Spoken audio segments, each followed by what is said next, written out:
Nang try mo pa lang, successful ka na, di ba?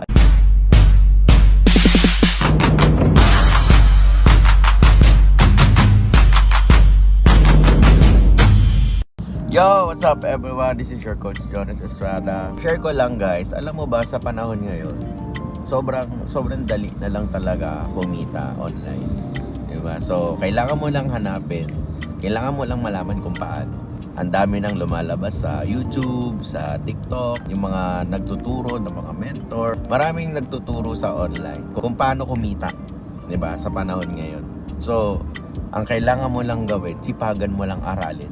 Tapos, syempre, andun yung action, 'di ba? So, syempre, sa unang try mo, hindi naman siya magiging successful talaga, 'di ba? Kasi napaka-perfect mo naman kung unang try mo pa lang successful ka na, 'di ba? So, diyan papasok yung trial and error.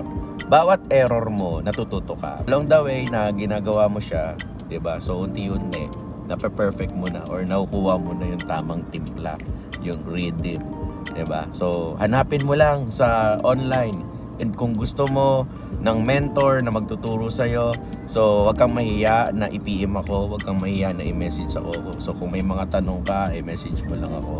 Baka matulungan kita, baka maturuan kita dyan sa senaryo mo. So yan lang.